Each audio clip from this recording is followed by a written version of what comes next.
இன்னைக்கு நாம இன்ட்ரெஸ்டிங்கான ஒரு டாபிக்கை பற்றி பார்க்க போகிறோம். வீகன். இதை பற்றி தான் பார்க்க போகிறோம். நிறைய பேர் வீகன் அப்படின்னா வெஜிடேரியனோட ஷார்ட் ஃபார்ம் அப்படின்னு நினச்சிக்கிட்டு இருப்பீங்க. அதான் இல்லை. வீகன்கிறது வீகன்னா என்ன, அது என்ன சொல்ல வருது, இதை யார் உருவாக்குனா, எப்போ உருவாச்சு, வீகனிசத்தை ஸ்ட்ரிக்டாக ஃபாலோ பண்ண ஒருத்தங்க இறந்தே போயிருக்காங்க. வீகனிசத்தை ஃபாலோ பண்ணதானே தான் நான் பாடி பில்டராக இருக்கேன் அப்படின்னு சொன்னவங்களும் இருக்காங்க. இப்படி வீகனிசம்ங்கிறது நல்லதா கெட்டதா, இந்த மேட்டரெல்லாம் தான் இன்றைக்கி நம்ம பார்க்க போகிறோம். ஏன் டைம் வேஸ்ட் பண்ணிட்டு சீக்கிரம் பார்த்துடலாம். Okay, welcome to big bang Bogan. நான் உங்கள் போகன். இன்றைக்கி நம்ம அலசி ஆராய போகிறது வீகனிசம். கமான்.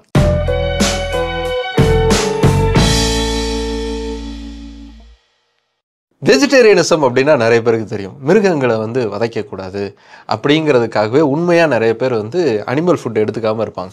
அதே மாதிரி உடம்புக்கு ஒரு சில பேருக்கு அனிமல் பேஸ்டு ஃபுட்ஸுங்கிறது ஒத்துக்காது, அதனால வெஜிடேரியன்ஸாக இருப்பாங்க. ஆனால் இதுலேயே ஒரு சில வெரைட்டி இருக்காங்க. அவங்களாம் என்னென்னா, நீ சாப்பிட்ற சாப்பாடை விட நான் சாப்பிட்றது வசதி, என்ன வசதியாக காட்டிக்கணும் அப்படிங்கிறதுக்காகவே வெஜிடேரியனாக இருப்பாங்க. அதுலேயும் ஒரு வெரைட்டி இருப்பாங்க, பியூர் வெஜிடேரியன். பூண்டு வெங்காயம் கூட சேர்க்காம நாங்கள் ஃபுட்டை சாப்பிட்ருவோம், அந்தளவுக்கு பியூரான வெஜிடேரியன்ஸ் நாங்கள் அப்படின்னு சொல்லுவாங்க. இப்படி உணவில் பாகுபாடு காட்டக்கூடாது அப்படிங்கிறத தான் நம்ம உணவு அரசியலில் தொடர்ந்து பார்த்துக்கிட்டு இருக்கோம். ஆனால் இவங்கெல்லாம் பாகுபாடு காட்டுறாங்க இல்லையா, இவங்களை விட வசதியானவங்கன்னு காட்டிக்கக்கூடிய ஒன்று தான் இந்த வீகன்ஸ். ஏன்னா இவங்க பால், தயிர், மோர், வெண்ணெய், ஏன் நெய்யை கூட இவங்க ஃபுட்டில் சேர்த்துக்க மாட்டாங்க. போடா பேசும்போது அதை நாம படுத்துறது, ஐயோ நம்ம மைண்ட் அங்கே போகுது. இப்படி திங்கிற சோறில் மட்டும் இல்லாமல் போடுற செருப்பில் இருந்து ட்ரெஸ்ஸு வரைக்கும் எல்லாத்துலேயுமே அனிமல்ஸுக்கு ஏதாவது குரூயல்ட்டி நடந்திருக்கா அப்படின்னு பார்த்து யூஸ் பண்ணுறவங்க தான் இந்த வீகன்ஸ் அப்படிங்கிற கேட்டகரிக்குள்ளே வருவாங்க. அதே மாதிரி அனிமல்ஸ் மேலே பரிசோதனை செய்யப்பட்டு உருவாக்கப்பட்ட எந்த பொருட்களையுமே அவங்க எடுத்துக்க மாட்டாங்க. முக்கியமாக மெடிசன்ஸ். நம்ம நிறைய மெடிசன்ஸ் அனிமல்ஸை தான் ஃபஸ்ட்டு செக் பண்ணியிருப்பாங்க இல்லையா, அந்த மாதிரியான மெடிசன்ஸை கூட அவங்க எடுத்துக்க மாட்டோம் அப்படிங்கிறதுல உறுதியாக இருப்பாங்க. சரி, இதில் என்ன தப்பு இருக்குது? அவங்களுக்கு விருப்பமான உணவை சாப்பிட்றாங்க, இதில் ஒன்றும் தப்பு இல்லையே. கரெக்ட். அதுதான் நம்மளும் அடிக்கடி சொல்லுவோம். நம்ம உணவு அரசியல் பிளேலிஸ்ட் எடுத்து பார்த்தீங்கன்னா அதை தான் ரொம்ப அதிகமாகவே நம்ம அதில் பேசியிருப்போம். ஆனால் இவங்க வீகனாக இருக்கிறது பிரச்சனை இல்லை. எங்கே பிரச்சனை வருதுன்னா, நம்மளையும் வீகனாக மாற்றணுங்கிற பேரில் நீலாம் அனிமல்ஸை சாப்பிட்ற பற்றியா, மனுஷனாயா நீ அப்படிங்கிற லெவலுக்கு நம்மளை கீழே இறக்கி பார்க்குறது இருக்குது பார்த்தீங்களா, அங்கே தான் பிரச்சனைங்கிறதே வருது. அதை பேஸ் பண்ணி தான் இவங்களுடைய எல்லா ப்ரொபகேண்டாவும் போராட்டமும் இருக்கும். வீகன் ப்ரொட்டஸ்ட் அப்படின்னு இன்டர்நெட்டில் தேடி பாருங்கள், எல்லாமே செம காமெடியாக இருக்கும். கறி வெட்டுற கடைக்கு முன்னாடி போய் நீ கறியை வெட்டக்கூடாது அப்படின்னு சொல்லி போராட்டம் பண்ணிகிட்டு இருப்பாங்க. ஏதாவது ஒரு நான்வெஜ் ஹோட்டலுக்கு போய் இதெல்லாம் ஒரு ஹோட்டலா அப்படின்னு போராட்டம் பண்ணிகிட்டு இருப்பாங்க. ரோட்டை மறித்து டிராஃபிக்கை ஜாம் பண்ணி வீகன்ஸாக இருக்கணும், நீங்களாம் காரே ஓட்டக்கூடாது, இந்த இடத்துல இருந்து நகரக்கூடாதுன்னு போராட்டம் பண்ணிட்டு இருப்பாங்க. பொறுத்து பார்த்த நான் வெஜிடேரியன்ஸ்லாம் இதுக்கு மேலே பொறுக்க முடியாதுன்னு இந்த ப்ரொட்டஸ்ட்டுக்கு பதில் சொல்ல ஆரம்பித்தது தான் அடுத்த கட்ட அல்டிமேட்டாக மாற ஆரம்பிச்சது. இப்படி கறி சாப்பிடக்கூடாதுன்னு போராட்டம் பண்ணுறவங்க முன்னாடி ஒரு நல்ல லெக் பீஸ் எடுத்துகிட்டு போய் கட்டிச்சு சாப்பிட்றது, அதே மாதிரி காரை மறிச்சுக்கிட்டு போராட்டம் பண்ணுறாங்கன்னா இடிச்சுக்கிட்டு போகிறதுன்னு போராட்டம் பண்ணுறவங்களுக்கும் அதை எதிர்க்கிறவங்களுக்கும் நிறைய சண்டைகள் அப்படிங்கிறது இன்டர்நெட் முழுக்க பரவி படர்ந்துருக்கு. ஆனால் இதெல்லாம் கூட பொறுத்துக்கலாங்க. ஃபிஷ்ஷு சாப்பிட மாட்டேன், சிக்கன் சாப்பிட மாட்டேன்னு சொல்லிட்டு இது வெஜ்ஜு ஃபிஷ், இது வெஜ்ஜு சிக்கன் நகட் அப்படிங்கிற மாதிரி இவங்க போட்டு உருவாக்கி நம்மளை டார்ச்சர் பண்ணுவாங்க பாருங்களேன், அதை தாங்க பொறுத்துக்க முடியாது. ஃபிஷ்ஷை விட டேஸ்ட்டாக டேய் இவர் நல்லா இருக்கும்னு சொல்லு. சரி, ஃபிஷ்ஷை விட டேஸ்ட்டாக இருக்கும்னா நீ ஃபிஷ்ஷை சாப்பிட்ருக்கியா? இல்லை சாப்பிட்டது. அப்புறம் எதுக்கு ஃபிஷ்ஷை விட டேஸ்ட்டாக இருக்கும்? ஆனால் கண்டிப்பாக ஃபிஷ்ஷை விட டேஸ்ட் செம்மையாக இருக்கும். இப்படி மீட் மாதிரியே வெஜ் ரிலேட்டடான ஃபுட்டை உருவாக்குறதுக்குன்னே ஒரு பெரிய இண்டஸ்ட்ரி இருக்குது. அதுவும் பயங்கரமாக கல்லா கட்டக்கூடிய இண்டஸ்ட்ரி இது. இந்த இண்டஸ்ட்ரியை பேஸ் பண்ணி மட்டுமே உலகம் முழுக்க ஏகப்பட்ட ப்ராடக்ட்ஸுங்கிறது உருவாகிட்டே இருக்குது. அதில் முக்கியமான ஒரு உதாரணம் சொல்லணும் அப்படின்னா பால். இவங்க பால் சாப்பிட மாட்டாங்க, ஏன்னா டெய்ரி ப்ராடக்ட்ஸ். அந்த பால் அந்த மிருகத்துக்கு சொந்தம், கவுக்கான மில்க்கு கவுடைய குட்டிக்கு தான் சொந்தம் அப்படின்னு சொல்கிறவங்க இவங்க. ஆட்டுப்பால் ஆட்டுக்குட்டிக்கு, பன்னிப்பால் பன்னிக்குட்டிக்கு, யானைப்பால் யானைக்குட்டிக்கு. அதனால் பிளான்ட் பேஸ்டு மில்கை தான் இவங்க அதிகமாக குடிக்க ஆரம்பித்தாங்க. இதனால் இந்த பிளான்ட் பேஸ்டு மில்கை ப்ரொடியூஸ் பண்ணுறதுக்குன்னே பெரிய அளவுக்கான இண்டஸ்ட்ரிங்கிறது உருவாயிருச்சு. அதுவும் இந்த 2020க்கு மேலே தான் இதோட இண்டஸ்ட்ரிங்கிறது ரொம்ப பெருசாக இருக்குது. அமெரிக்காவில் மட்டுமே 49% மேலே இன்க்ரீஸ் ஆகிருக்கு இந்த பிளான்ட் பேஸ்டு மில்கை குடிக்கக்கூடியவங்களுடைய எண்ணிக்கை. நீ என்ன சாப்பிடுகிறாய் சூடாக? பருத்தி பால் சாப்பிடுகிறாயா? வேண்டாம் அண்ணா. அதே மாதிரி உலக அளவில் மாக் மீட்டுன்னு சொல்லப்படக்கூடிய பிளான்ட் பேஸ்டு மீட்டை உருவாக்கக்கூடிய இண்டஸ்ட்ரிங்கிறது 18% வளர்ச்சி அடைஞ்சிருக்கு.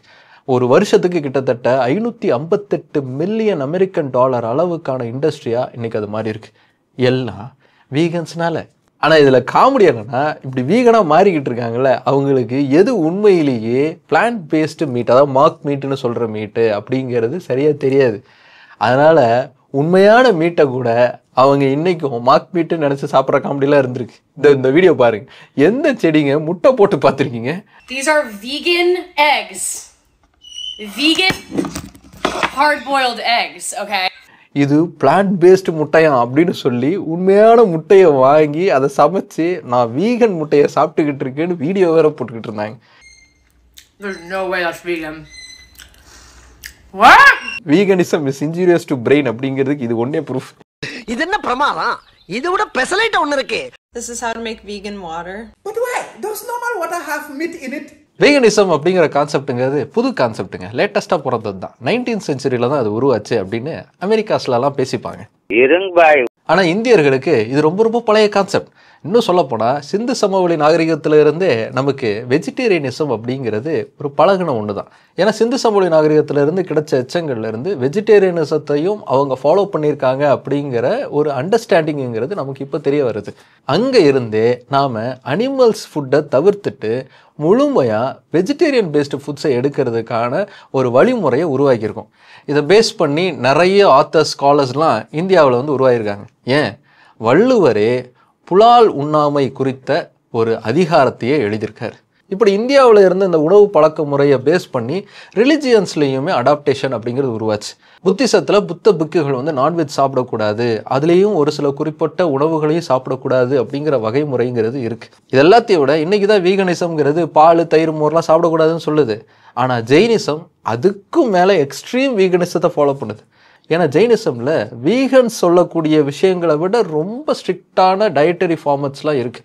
2 எக்ஸாம்பிளை சொல்லணும் அப்படின்னா, ரொம்ப ஸ்ட்ரிக்டான ஜெயினிசத்தை ஃபாலோ பண்ணக்கூடிய ஜெயின்ஸ் வந்து நைட்டு உணவு சாப்பிடக்கூடாது. சூரியன் அஸ்தமித்ததுக்கு அப்புறமா உணவுங்கிறத சாப்பிடக்கூடாது. ஏன்னா அப்படி சாப்பிட்டாங்கன்னா அவங்களையே தெரியாமல் ஏதாவது பூச்சிகளை கூட அவங்க சாப்பிட்ருவாங்க அப்படிங்கிறது தான்.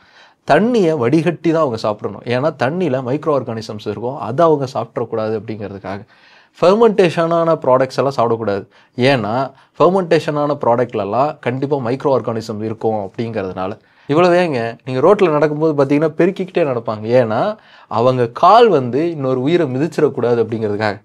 இந்த அளவுக்கு அல்ட்ரா மைக்ரோ லெவல்லையே நம்ம வீகனிசத்தை ஃபாலோ பண்ணக்கூடிய ரிலீஜியஸ் செக்ட்லாம் இங்கே இருக்குது. வீகனிசத்துக்கு ஸ்கூலே நாம தான். ஆனால் இப்படி உணவு பழக்கமாக இருந்த வெஜிடேரியனிசம் அப்படிங்கிறது சொசைட்டியில் ஒரு பாகுபாடை உருவாகிறதுக்கான ஒரு டூலாக பயன்படுத்தப்படும் போது தான் அது பிரச்சனையாக உருவாகுது. வெஜிடேரியனாக நான் இருக்கேன், நான் உன்னை விட நல்ல சுத்தமான உணவு சாப்பிடக்கூடியவன் அப்படின்னு சொல்லி நான் ஒசத்தின்னு காட்டிக்கக்கூடிய வழக்கங்கிறது அதுக்கப்புறமா தான் உருவாகுது. இன்ஃபேக்ட் இது இந்தியாவில் மட்டும் இல்லை, உலகத்துடைய பல பண்டைய சிவிலைசேஷன்லேயும் பழக்கத்தில் இருந்துச்சு. பித்தாகரஸ் தேரம் படிச்சிருப்பீங்க. இந்த பித்தாகரஸ் வந்து இதே மாதிரி ரொம்ப பியூரான வெஜிடேரியனிசத்தை ஃபாலோ பண்ணியிருக்காரு. இப்படி பியூரான வெஜிடேரியனிசத்தை அவர் ஃபாலோ பண்ணனாலேயே தன்னை உயர்ந்தவரை அவர் காட்டிக்கணும்னு நினச்சிருக்காரு. இன்ஃபேக்ட் வந்து கசாப்பு கடைக்காரங்க கிட்ட இருந்தும் ஹண்டர்ஸ் கிட்ட இருந்தும் 10 அடி தூரத்தில் நின்று தான் அவர் பேசுவாராம். ஏன்னா அவர் வந்து பயங்கரமான பியூர் வெஜிடேரியன் அப்படின்னு காட்டிக்கிறதுக்காக. அவளை சுத்தம் கொஞ்சம் ஆச்சாரம். இங்கே தாங்க பிரச்சனைங்கிறது வருது. இன்னைக்கு வீகனிசத்துக்கும் அதுதான் வருது. இந்த வீகனிசம் வெஜிடேரியனிசம் அப்படிங்கிறது நமக்கு வேணால் பழசாக இருக்கலாம். ஆனால் யூரோப்புக்கு ஒரு கல்ச்சராக ஒரு சொசைட்டியாக எப்போ உருவாச்சு அப்படின்னா 19ஆம் நூற்றாண்டில் தான் உருவாச்சு. அதுக்கு முன்னாடி தனித்தனி நபர்கள் அங்கங்கே இது மாதிரி வெஜிடேரியன் ஃபுட்ஸ் தான் சாப்பிட்ணும் அப்படிங்கிற பழக்கத்தில் இருந்தாங்க. ஆனால் அவங்க எல்லாரும் ஒன்றா சேர்ந்து ஒரு அமைப்பாக உருவாகிறது எப்போனா 1800s தான். 1732 பென்சில்வேனியாவில் எஃப்ராட்டா கிளாய்ஸ்டர் அப்படிங்கிறவங்க ஒரு ஸ்ட்ரிக்டான ரிலிஜியஸ் செக்டை உருவாக்குறாங்க. வெஜிடேரியன் ஃபுட்ஸ் தான் சாப்பிட்ணும் அப்படின்னு. அதே சேம் நேரில் அங்கங்கே இதே மாதிரி ஒரு வெஜிடேரியன் ஃபுட்ஸ் பேஸ்டு கல்ச்சர் அப்படிங்கிறது உருவாக்குது. சரியாக இதே காலகட்டத்தில் பைபிள் கிறிஸ்டியன் சர்ச் அப்படிங்கிற ஒரு செக்டாருங்கிறது கிறிஸ்டியானிட்டியில் தனியாக பிரிஞ்சு உருவாக்குது. இந்த பைபிள் கிறிஸ்டியன் சர்ச்சுடைய மெம்பர்ஸாக இருக்கக்கூடியவங்க அனிமல் பேஸ்டு ஃபுட்ஸை எடுத்துக்கக்கூடாது அப்படிங்கிறத ஒரு கொள்கையாகவே வச்சுருந்தாங்க. அதே சமயத்தில் 1830களில் ஆமோஸ் பிரான்சன் ஆல்காட் அப்படிங்கிற ஒருத்தர் கன்கார்டியம் அப்படிங்கிற ஒரு அமைப்பு உருவாக்குறார். இந்த அமைப்பு வந்து அனிமல்ஸுக்கு எதிரான குரூயல்ட்டிக்கு எதிராக பேசக்கூடிய ஒரு அமைப்பாக உருவாக ஆரம்பிக்குது. இந்த கன்கார்டியமில் இருந்த மெம்பர்ஸும் அதே மாதிரி இந்த பைபிள் கிறிஸ்டியன் சர்ச்சில் இருக்கக்கூடிய மெம்பர்ஸும் ஒரே ஐடியாலஜியில் இருக்கிறதால அவங்க 2 பேரும் ஒன்றா சேர்ந்து செயல்படலாம் அப்படின்னு யோசிக்கிறாங்க. அதுக்காக 1847 செப்டம்பர் மாதம் 30 ராம்ஸ் கேட் அப்படிங்கிற இடத்துல ஒரு பெரிய கான்ஃபரன்ஸுக்கு ஏற்பாடு பண்ணுறாங்க. அந்த மாநாட்டில் தான் முழுமையாக வெஜிடேரியனிசத்தை ப்ரொபகேண்டா பண்ணுறதுக்குன்னு ஒரு அமைப்பை உருவாக்கணும் அப்படிங்கிற முடிவுங்கிறது எடுக்கப்படுது. அப்படி தான் இந்த வெஜிடேரியன் சொசைட்டி அப்படிங்கிற சொசைட்டிங்கிறது உருவாக்கப்பட்டு வெஜிடேரியனிசத்தை பிரபலப்படுத்துறதுக்கு நிறைய வெஜிடேரியன்ஸை உருவாக்குறதுக்கான வேலைகளை செய்கிறதுக்காக அந்த அமைப்புங்கிறது அஃபிஷியலாக உருவாக்கப்படுது. இந்த வெஜிடேரியன் சொசைட்டிங்கிறது அதுக்கப்புறமா நிறைய மெம்பர்ஸை வந்து தனக்குள்ளே சேர்க்க ஆரம்பிக்குது. வெஜிடேரியனிசம் அப்படிங்கிறது கிறிஸ்டியானிட்டி மாதிரி பரப்பப்பட ஆரம்பிக்குது. இப்படி உருவாச்சு இல்லையா அந்த வெஜிடேரியன் சொசைட்டியில். இதில் பல முக்கியமான நபர்கள்லாம் அதுக்கப்புறமா மெம்பர்ஸாக உருவாக்க ஆரம்பித்தாங்க. ஏன் மகாத்மா காந்தி அவர்கள் கூட இந்த வெஜிடேரியன் சொசைட்டியில் ஒன் ஆஃப் த மெம்பராக இருந்தார். ஆனால் இப்படி முக்கியமான நபர்களால் சூழப்பட்ட இந்த வெஜிடேரியன் சொசைட்டியில் ஒரு கான்ஃப்ளிக்ட்டுங்கிறது உருவாக ஆரம்பிச்சது. அது எதை வச்சுன்னா பால் முட்டையை வச்சு தான். ஒரு சில பேர் வந்து முட்டையும் பாலும் கூட அனிமல்ஸ் கிட்டேருந்து வந்தது தானே, அதை எப்படி நம்ம சாப்பிட்லாம் அப்படிங்கிற ஒரு குறிப்பை வந்து பேச ஆரம்பிக்கிறாங்க. ஒரு சில பேர் வந்து இல்லை அதை நம்ம சாப்பிட்லாம், அது ஒன்றும் தப்பு இல்லை அப்படின்னு பேச ஆரம்பிக்கிறாங்க. இவங்க 2 பேருக்குள்ளே ஒரு டிபேட் அப்படிங்கிறது உருவாக ஆரம்பிக்குது. இப்படி 1940களில் இந்த டிபேட் நடந்துக்கிட்டு இருந்தப்போ இந்த வெஜிடேரியன் சொசைட்டியுடைய கிளைகளில் ஒன்றான லெய்செஸ்டர் வெஜிடேரியன் சொசைட்டியுடைய செக்ரட்டரியாக இருந்த டொனால்டு வாட்சன் அப்படிங்கிறவர் ஒரு முக்கியமான கோரிக்கையை இந்த சொசைட்டிக்கு வைக்கிறார். டைரி ப்ராடக்ட்ஸை சாப்பிடாதவங்க, அதாவது பால் மோர் தயிர் இதுன்னு சாப்பிடாதவங்களை தனியாக சொசைட்டிக்குள்ளே பிரிங்க, ஒரு சப் கேட்டகரியை உருவாக்குங்க அப்படிங்கிற கோரிக்கையை வைக்கிறார். இதுக்கு பயங்கரமான எதிர்ப்புங்கிறது வருது. அப்படிலாம் தனியாக பிரிக்கக்கூடாது, எல்லோரும் ஒன்றா தான் இருக்கணும் அப்படின்னு சொல்லி அதுக்கு எதிர்ப்பு தெரிவிக்கிறாங்க. அதனால் 1944 டொனால்டு வாட்சன் இந்த சொசைட்டியிலேருந்து தனியாக பிரிஞ்சு வீகன் சொசைட்டி அப்படிங்கிற ஒரு தனி சொசைட்டியை உருவாக்குறதுக்கான முயற்சியில் இறங்குறார். அதுக்காக வீகன் நியூஸ் அப்படிங்கிற ஒரு பத்திரிக்கையை வந்து தொடங்குறார். இந்த வீகன் அப்படிங்கிற வார்த்தையை எதுலேருந்து அவர் எடுக்கிறார் அப்படின்னா வெஜிடேரியன் அப்படிங்கிற வார்த்தையிலேருந்து எடுக்கிறார். வெஜிடேரியன் எல்லாருக்கும் தெரிஞ்சது தான். வெஜிடபிள்ஸை சாப்பிடக்கூடிய, வெஜிடபிள்ஸை சாப்பிட்றத ஆதரிக்கக்கூடிய ஏரியன்ஸ், இந்த ஹியூமானிட்டேரியன்னு சொல்லுவாங்க இல்லையா, அந்த மாதிரி வெஜிடேரியனுங்கிற வார்த்தைங்கிறது உருவாக்கப்பட்டுச்சு. இதில் இருந்து முதல் 3 வார்த்தையையும் கடைசி 2 வார்த்தையும் சேர்த்து உருவாக்கப்பட்டது தான் வீகன். அதை ஏன் அப்படி உருவாக்குனாரு அப்படின்னா வெஜிடேரியனுக்கு முதலும் முடிவும் வீகனால தான் உருவாக போகுது, இனிமேல் புது கான்செப்ட் உருவாயிருச்சு அப்படிங்கிறத குறிக்கக்கூடிய விதமாக தான் இந்த வெஜிடேரியன் வார்த்தையுடைய ஃபர்ஸ்ட் பார்ட்டையும் லாஸ்ட் பார்ட்டையும் சேர்த்து வீகன் அப்படிங்கிற கான்செப்டை அவர் உருவாக்குறார். ஆரம்பத்தில் இந்த வீகன் நியூஸ் லெட்டருக்கு ஒரு 200 பேருக்குள்ளே தான் சப்ஸ்கிரைபர் இருந்தாங்க. ஆனால் அது அதுக்கப்புறமா கொஞ்சம் கொஞ்சமாக வளர ஆரம்பிச்சிது. 2005 பிரிட்டனில் மட்டுமே 2,50,000 பேர் இருந்தாங்க. யூஎஸ்ஏல 2 மில்லியனுக்கும் மேலானவங்க வீகன்ஸாக இந்த வீகன் சொசைட்டியில் ரெஜிஸ்டர்ட் மெம்பர்ஸாக இருந்தாங்க. இன்றைக்கி இந்த வீகன் சொசைட்டி மூலமாக எதெல்லாம் வீகன் பேஸ்டு ப்ராடக்ட்ஸு, எது வீகன் பேஸ்டு ஃபுட்ஸ் அப்படிங்கிறத வீகன்ஸாக இருக்கக்கூடியவங்களுக்கு எஜுகேட் பண்ணுற விதமாக இந்த சொசைட்டி அப்படிங்கிறது செயல்படுது. அதே மாதிரி தான் வெஜிடேரியன் சொசைட்டியுமே செயல்படுது. அது மட்டும் இல்லை, இந்த 2 சொசைட்டிகளுடைய இன்ஃப்ளூயன்ஸ் மூலமாக யூரோப்பியன் யூனியனில் இருக்கக்கூடிய பல நாடுகளில் ஃபுட்ஸில் ப்ராடக்ட்ஸ்லலாம் இது வீகனுக்கு உகந்ததா வெஜிடேரியனுக்கு உகந்ததா லேபிள் பண்ணணும் அப்படிங்கிற சட்டம் அப்படிங்கிறது கொண்டு வரப்பட்டிருக்கு. அப்படி கொண்டு வரப்பட்ட அந்த சட்டத்தின் மூலமாக அந்த லேபிள் பண்ணுறதுக்கான அத்தாரிட்டியும் இந்த சொசைட்டிகளுக்கு பல நாடுகள் கொடுத்துருக்காங்க. நீங்கள் யூரோப்புக்கெலாம் போனீங்கன்னா பல ப்ராடக்ட்ஸில் வந்து வீகன் அப்படிங்கிற மார்க்குங்கிறது இருக்கும். அந்த ட்ரேட் மார்க்குங்கிறத இந்த சொசைட்டிஸ் தான் தராங்க. இப்படி வெஜிடேரியனுங்கிற கான்செப்ட்லேருந்து வீகன்கிற கான்செப்ட் எப்படி உருவாச்சோ அதே மாதிரி வீகன்கிற கான்செப்ட்லேருந்து எக்கச்சக்கமான கிளைகள் உருவாக ஆரம்பிச்சிருச்சு. இன்றைக்கி வித்தியாசமான வீகன்ஸ் இருக்காங்க. லிஸ்ட்டு பார்த்தோன்னா போய்கிட்டே இருக்கும். ரா வீகன், இவங்க வந்து அன்குக்டு ஃபுட்ஸை தான் சாப்பிடுவாங்க. ஸ்ட்ரெயிட்டாக பழம், காய்கறி, பச்சையாக சாப்பிடக்கூடிய காய்கறி இதெல்லாம் தான் சாப்பிடுவாங்க. அதே மாதிரி ஹோல் ஃபுட் வீகன் அப்படிங்கிற வீகன்ஸ் இருக்காங்க. இவங்க ப்ராசஸ்டு ஃபுட்ஸை கூட சாப்பிட மாட்டாங்க. இவங்களுடைய மெயின் டயட்டில் பிளான்ட் ஃபுட்ஸும் லெக்யூம்ஸும் கிரெயின்ஸ் இது மட்டும்தான் இருக்கும். லாக்டோ ஓவோ வெஜிடேரியன், இவங்க மீட்டு ஃபிஷ் எல்லாம் சாப்பிட மாட்டாங்க. ஆனால் டெய்ரி, எக்ஸு, பிளான்ட் ஃபுட்ஸ்லாம் சாப்பிடுவாங்க. அப்புறம் ஃப்ளெக்சிடேரியன் ஒருத்தங்க இருக்காங்க. இவங்க மீட்டு ப்ராடக்ட்ஸை லைட்டாக குறைச்சிப்பாங்க, மொத்தமாக அவாய்ட் பண்ண மாட்டாங்க, கம்மியாக எடுத்துப்பாங்க. அதே சமயத்தில் பிளான்ட் பேஸ்டு ஃபுட்ஸை கொஞ்சம் அதிகமாக எடுத்துப்பாங்க. அடுத்தது ஃப்ரூட்டேரியன் ஒருத்தவங்க இருக்காங்க. ப்ரேயர்லேயே கண்டுபிடிச்சிருப்பீங்க, கரெக்ட். அதிகமாக பழங்களை மட்டுமே எடுத்து சாப்பிடுவாங்க. இதெல்லாத்தையும் தாண்டி எகிட்டேரியன் அப்படிங்கிற ஒருத்தங்க இருக்காங்க, கரெக்ட். எக்ஸ் பேஸ் பண்ண உணவை தான் அதிகமாக அவங்க சாப்பிடுவாங்க. இப்படி பல கேட்டகரிஸில் வீகன்ஸ் உருவானாங்க, சரி. ஆனால் அதை பெருமையாக படுத்தி பேசுகிறத விட்டுட்டு மற்ற உணவு பழக்கத்தை வந்து திட்ட ஆரம்பித்தது தான் பிரச்சனை. அதாவது வீகனிசமில் இந்த பெனிஃபிட்ஸ்லாம் இருக்குது, பியூர் வீகனாக நீங்கள் இருந்தீங்கன்னா இவ்வளோ ஹெல்த்தியாக நீங்கள் இருக்க முடியும் அப்படின்னு சொன்னாங்கன்னா பிரச்சனை இல்லை. ஆனால் நீ மீட்டை சாப்பிட்றியே, நீ மனுஷனே இல்லை அப்படின்னு திட்ட ஆரம்பித்தது தான் பிரச்சனைக்கே காரணம். அவங்க வந்து ரொம்ப பியூரிட்டான்ஸு, அனிமல்ஸ் மேலலாம் ரொம்ப லவ் செலுத்தக்கூடியவங்க, நாங்கள் தான் உண்மையான மனிதர்கள் அப்படின்னு காட்டிக்கக்கூடிய விதமாக மற்ற உணவு பழக்கத்தில் இருக்கிறவங்களை கொச்சைப்படுத்த ஆரம்பித்தது தான் பிரச்சனைக்கு காரணமாக இருந்துச்சு. ஏன்னா ஒவ்வொரு நாட்டுக்கும் ஒவ்வொரு கல்ச்சருக்குமே ஃபுட்டுங்கிறது மாறும். அவங்களுடைய கல்ச்சருக்கு ஏற்ற மாதிரி தான் அவங்களுடைய ஃபுட்டுங்கிறது இருக்கும். ஆனால் அதை புரிஞ்சுக்காமல் வீகனிசம் தான் பெஸ்ட்டு அப்படிங்கிறத பேச ஆரம்பிக்கிறது தான் இன்றைக்கி பிரச்சனைக்கு காரணமாக இருக்குது. நீங்கள் வீகனிசத்தை ஃபாலோ பண்ணுறவங்களை பேசுகிறதெல்லாம் பாருங்களேன். அவங்க ஃபாலோ பண்ணக்கூடிய உணவு வழக்கங்கிறது எந்த அளவுக்கு பெனிஃபிட்டாக இருக்குது, எவ்வளோ ஹெல்த்தியானது அப்படிங்கிறத பேசுகிறத விட்டுட்டு நம்ம தட்டில் தான் வந்து கை வைப்பாங்க. நம்ம சாப்பிட்றது சரியில்லை, நம்ம சாப்பிட்றது தப்பு, அப்படி சாப்பிட்றதாலேயே நம்ம கேவலமானவங்க அப்படிங்கிற மாதிரி ட்ரீட் பண்ணுவாங்க. Understand, when you are eating the dead animal's flesh, you are also eating the muscle memory, biomemory recorded in it. That becomes part of you. You become prone to that pain. குறிப்பாக இந்த veganism அப்படிங்கிற கான்செப்ட்டுங்கிறது 2010க்கு மேலே தான் ரொம்ப அதிகமாக ஆரம்பிச்சது. அதுலேயும் குறிப்பாக அமெரிக்காவில். இன்ஃபேக்ட் வந்து நியூயார்க் டைம்ஸ் வந்து 2019 வீகனிசத்துக்கான இயர் அப்படின்னு டிக்ளேர் பண்ணுற அளவுக்கு இந்த வீகனிசம் கான்செப்ட் வந்து ரொம்ப அதிகமாக பீக் ஆக ஆரம்பிச்சது. அதுக்கு முக்கியமான காரணம் அமெரிக்காவில் இருக்கக்கூடிய லைஃப் ஸ்டைல். அங்கே ஒபிசிட்டிங்கிறது ரொம்ப அதிகமாகிட்டு இருந்தது. அதை கண்ட்ரோல் பண்ணுறதுக்கு வீகனிசம் அப்படிங்கிறது முக்கியமான ஒரு டூலாக இருக்கும் அப்படிங்கிற மாதிரி ப்ரொமோட் பண்ணப்பட்டுச்சு. ஹெல்த்தியான ஒரு டயட்ரி பிளான் அது, நீங்கள் சீக்கிரமாக உங்களுடைய உடல் எடையை குறைக்கலாம் அப்படின்னு சொல்ல ஆரம்பித்தாங்க. அதனால் அதுக்கு ஃபாலோ பண்ண ஆரம்பித்தாங்க. அதே சமயத்தில் 2019க்கு அப்புறமா கோவிடுங்கிறது அதிகமாக ஆரம்பிச்சது உலகம் முழுக்க. லாக்டவுனுங்கிறது எங்கே பார்த்தாலும் இருந்துச்சு. சிக்கனால் தான் கோவிட் வருதோ அப்படிங்கிற புரளிங்கிறது வந்து சிக்கனுடைய விலை குறைஞ்ச காலகட்டம் அது. ஆனாலும் அந்த சிக்கனை நான் சாப்பிட்டே ஆகணும்னு க்யூவில் நின்று கறி சோறு தின்னவங்க நம்ம. ஆனால் மற்ற நாடுகளில் இப்படி ஒரு சூழலுங்கிறது இல்லை. நிறைய பேர் வந்து மீட்டை சாப்பிட்றத வந்து குறைக்க ஆரம்பித்தாங்க. இதனாலேயும் வீகன் கான்செப்ட் அப்படிங்கிறது கொஞ்சம் அதிகமாக ஸ்ப்ரெட் ஆக ஆரம்பிச்சது. அப்படி ஃபாரினில் எது ஃபேமஸ் ஆனாலும் இங்கேயும் அது ஃபேமஸ் ஆகுங்கிற மாதிரி வீகன் கான்செப்ட்டுங்கிறது இப்போது நம்ம ஊர் பக்கமும் அதிகமாக காத்தடிக்க ஆரம்பிச்சிருச்சு. ஏற்கனவே நமக்கு இந்த வெஜிடேரியனிசம் வீகனிசம்ங்கிற கான்செப்ட்டுங்கிறது பழசாக இருக்குது, பழக்கத்தில் இருக்குங்கிறதுனால இந்த வீகன் கான்செப்டும் கொஞ்சம் வேகமாக ஸ்ப்ரெட் ஆக ஆரம்பிச்சிருச்சு.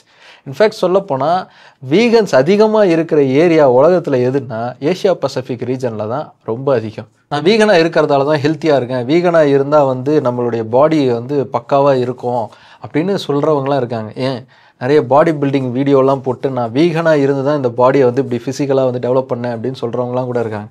ஆனால் அதே சமயத்தில் வீகனாக இருக்கிறதால பல உபாதைகளும் ஏற்படக்கூடிய சூழலுங்கிறது இருக்குது. ஏன் உயிருக்கே ஆபத்தாகக்கூடிய சூழல்லாம் இருக்குது. கம்ப்ளீட்டாக ரா வீகன் டயட், அதாவது அன்குக்டு ஃபுட்ஸ் இருக்கும் இல்லையா, ஃப்ரூட்ஸ் வெஜிடபிள்ஸை சமைக்காமல் சாப்பிடக்கூடிய உணவு பழக்கத்தில் இருந்த ஜஹானா சாம்சனோவா அப்படிங்கிற ஒரு இன்ஸ்டாகிராம் இன்ஃப்ளூயன்சர் அந்த டயட்டில் இருந்ததாலேயே அவங்களுடைய உடல் நலம்ங்கிறது மோசமாகி 2023 இறந்தே போனாங்க. அவங்களுடைய மரணத்துக்கு அப்புறமா இந்த வீகன் டயட்டுங்கிறது இவ்வளோ ஸ்ட்ரிக்டாக ஃபாலோ பண்ணணுமா வேணாமா அப்படிங்கிற டிபேட்டுங்கிறதே உருவாச்சு. இவங்களுடைய மரணம்ங்கிறது முதல் தடவை இல்லை, இந்த மாதிரி பல சம்பவங்கள் நடந்திருக்கு. வீகனிசத்தை ஃபாலோ பண்ணக்கூடியவங்களுக்கு B12 டிஃபிஷியன்சிங்கிறது அதிகமாக இருக்கும். தங்களுடைய குழந்தைகளுக்கு வீகன் டயட்டை கம்பல்சரியாக ஃபாலோ பண்ணக்கூடிய பேரண்ட்ஸுக்கு அவங்களுடைய குழந்தைகள் இந்த B12 டிஃபிஷியன்சியால் நிறைய பிரச்சனைகளை சந்தித்த சம்பவங்கள் நிறைய நடந்திருக்கு. அமெரிக்காவில் தன்னோட மகனுக்கு ரொம்ப ஸ்ட்ரிக்டான வீகன் டயட்டை ஃபாலோ பண்ணதால் B12 டிஃபிஷியன்சி ஏற்பட்டு அவன் மரணமே அடைஞ்சான் அப்படிங்கிற கேஸுங்கிறது நடந்துச்சு. அதே மாதிரி இந்த வீகன் டயட்டை ஃபாலோ பண்ணக்கூடிய தாய்மார்கள்கிட்ட இருந்து சுரக்கக்கூடிய பாலுமே அவ்வளோ சத்தானதாக இருக்காது. அந்த பாலை குடிக்கக்கூடிய கை குழந்தைகளுக்கும் B12 டிஃபிஷியன்சிங்கிறது இருக்குது அப்படிங்கிறத ஸ்டடி மூலமாக கண்டுபிடிச்சிருக்காங்க. இந்த விட்டமின் B12 அப்படிங்கிறது நமக்கு எங்கேருந்து அதிகமாக கிடைக்கும்னா மீட் பேஸ்டு ப்ராடக்ட்ஸ்லேருந்து தான் நமக்கு கிடைக்கும். அதனால் நம்ம கரிசோறு சாப்பிட்டா தான் அது நமக்கு முழுமையாக வந்து சேரும். மற்ற டயட்ஸ்லேருந்தும் அதுக்கு கிடைக்க வாய்ப்பு இருக்குது, ஆனால் கம்மியான அளவில் கிடைக்கும். அதை சரியாக புரிஞ்சு சரியான சதவீதத்தில் எடுத்தால் தான் அது நமக்கு வந்து சேரும். அந்த தெளிவு இல்லைன்னா B12 டிஃபிஷியன்சிங்கிறது மரணத்தையே கொண்டு வந்து சேர்க்கும். அதே மாதிரி இந்த வீகனிசத்தை ப்ரொபகண்டா பண்ணக்கூடியவங்க அதிகமாக முன்வைக்கக்கூடிய வாதம் என்னென்னா, மனுஷன் கறி சாப்பிடக்கூடிய ஒரு விலங்கு கிடையாது, அவனுக்கு இயற்கையாகவே காய்கறிகளை சாப்பிடக்கூடிய வகையில் தான் அவனுடைய உடல் அமைப்பு இருக்குது அப்படிங்கிற மாதிரி தான் ப்ரொபகண்டா பண்ணுவாங்க. Naturally, human body is created for vegetarian lifestyle. முக்கியமான ரீசனாக என்ன தெரியுமா சொல்லுவாங்க, நமக்கு பற்கள் சிசர் பல்ஸ் இல்லை. நீங்கள் வந்து கார்னிவோராக இருக்கக்கூடிய அனிமல்ஸ் எடுத்து பார்த்தீங்கன்னா அதுக்கு கீரி பல்லுங்கிறது இருக்கும், இறைய பிடிச்சு கீறி அதை கிழித்து சாப்பிடக்கூடிய பல்லுங்கிறது இருக்கும். மனிதர்களுக்கு அது இல்லை, ஏன்னா அவங்க இயற்கையாகவே பிளான்ட்ஸை சாப்பிடக்கூடிய விலங்கு தான் அப்படின்னு சொல்லுவாங்க. ஆக்சுவலாக அது நமக்கு எவல்யூஷனால் அது இல்லாமல் போயிடுச்சு. இதை சொன்ன உடனே என்ன சொல்லுவாங்கன்னா, பார்த்தீங்களா மனுஷன் எவால்வ் ஆகிட்டான். ஆரம்பத்தில் நம்ம கறிலாம் சாப்பிட்டுட்டு இருந்தோம், இப்போ நம்ம எவால்வ் ஆகிட்டோம், சிவிலைஸ்டு சொசைட்டியாக மாறிட்டோம், அதனால் நம்ம கறி சாப்பிடக்கூடாது அப்படின்னு சொல்லுவாங்க. ஆனால் அதுவும் சரியான வாதம் கிடையாது. ஏன்னா ஆரம்பத்தில் மனுஷன் வேட்டையாடி சாப்பிட்டான், அப்படியே பச்சையாக சாப்பிட்டான். அதுக்கப்புறமா நெருப்பு கண்டுபிடிக்கப்பட்டதுக்கப்புறமா நெருப்பில் வாட்டி சாப்பிடும்போது அவனுக்கு கறிங்கிறது சாஃப்டாக ஆரம்பிச்சிருச்சு. அப்புறம் அவன் சமைக்க கற்றுக்க ஆரம்பித்து சமைச்சு சாப்பிட ஆரம்பித்தான். இப்படி கத்தியை வச்சு வெட்டி கறியை சமைச்சு சாப்பிடக்கூடிய பழக்கம் அவனுக்கு வந்ததுக்கப்புறமா அவனுக்கு இந்த பற்கள் தேவையில்லை. அவனுக்கு ஈஸியாகவே டைஜஸ்ட் ஆகிறதுக்கும் கறியை சமைக்கிறதுக்கும் அவன் மற்ற டூல்ஸ் அவனுக்கு உருவாக ஆரம்பிச்சிருச்சு. இப்படி தான் நம்ம எவல்யூஷன் ஆகிருக்கும். கறியை சாப்பிடக்கூடாதுங்கிறதுக்காக நம்மளுடைய எவல்யூஷன் உருவாகலை. கறியை இன்னும் எப்படி சிம்பிளாக சாப்பிட்லாங்கிறத நோக்கி தான் நம்மளுடைய எவல்யூஷனுங்கிறது இருந்திருக்கு. ஸோ நம்ம இயற்கையாகவே கறி சாப்பிடக்கூடியவர்கள் தான். ஸோ வீகனிசம் அப்படிங்கிறது ஒரு ஐடியாலஜி. மற்ற உயிர்களுக்கு எந்தவித தீங்கும் செய்யாமல் நம்மளுடைய நன்மைக்காக அந்த உயிர்களை கொல்லாமல் நம்மளுடைய வாழ்க்கையை நடத்திக்கிறது தான் இந்த வீகனிசம் கான்செப்ட். அதை ஏற்றுக்கிறவங்க அந்த உணவு பழக்கத்துக்கு உள்ளே போகலாம். அதை ஏற்றுக்க வைக்கிறதுக்கு அந்த கான்செப்ட் எவ்வளோ உண்மையானது உன்னதமானது அப்படிங்கிறத பற்றிலாம் அவங்க பேசலாம். ஆனால் அதை விட்டுட்டு நம்ம சாப்பிடக்கூடிய உணவு பழக்கம் தப்புன்னு பேசுகிறதுங்கிறது எந்த வகையிலையும் சரியானது கிடையாது. நம்மளை வீகனிசத்துக்குள்ளே வரணுங்கிற அளவுக்கு கில்ட்டு ஃபீலை உருவாக்கி கட்டாயப்படுத்துறதும் நியாயமானது கிடையாது. நம்மளுடைய உணவு பழக்கமும் சரிதான், வீகனிசத்தில் ஃபாலோ பண்ணுறவங்க அவங்க சாப்பிடக்கூடிய உணவு பழக்கமும் சரிதான். அது அவரவர்களுடைய எண்ணத்துக்கும் பழக்கத்துக்கும் பண்பாடுக்கும் கொள்கைக்கும் உட்பட்டது. நாம் அதில் தலையிடக்கூடவே கூடாது. அதுதான் உணவு அரசியலையும் நம்ம அழுத்தமாக பதிவு செய்கிறதும் கூட. சரி, ஓகே வியூவர்ஸ், வீகனிசத்துடைய ஹிஸ்ட்ரியும் ஃபேக்ட்ஸும் உங்களுக்கு இன்ட்ரெஸ்டிங்காக இருந்திருக்கும் நம்புகிறேன். வீகன்ஸாக இருக்கக்கூடிய பல பேருக்கு இந்த வீடியோவை தயவு செஞ்சு ஷேர் பண்ணுங்கள். நான் வெஜிடேரியன்ஸுக்கும் இந்த வீடியோவை ஷேர் பண்ணலாம், தப்பு இல்லை. அதுமாதிரி நிறைய பேர் எங்களோட வீடியோஸை பார்த்துட்ருக்கீங்க, ஆனால் சப்ஸ்கிரைப் பண்ணாமல் இருக்கீங்க. தயவு செஞ்சு சப்ஸ்கிரைப் பண்ணிக்கோங்க, பக்கத்தில் இருக்கக்கூடிய பெல் பட்டனையும் அமுக்கிக்கோங்க. ஃபேஸ்புக்கில் நாங்கள் புது பேஜ் ஆரம்பிச்சிட்டோம். பழைய பேஜுக்கு நிறைய இஷ்யூஸ் இருக்குது அப்படிங்கிறதால அதோட URL லிங்க்கையும் நாங்கள் டிஸ்கிரிப்ஷன்லையும் கமெண்ட்லையும் பின் பண்ணியிருக்கோம். அதுக்கும் போய் ஃபாலோ பண்ணிக்கோங்க. அடுத்து இன்னொரு இன்ட்ரெஸ்டிங்கான கண்டென்ட்டோட உங்களை பார்க்குறேன்.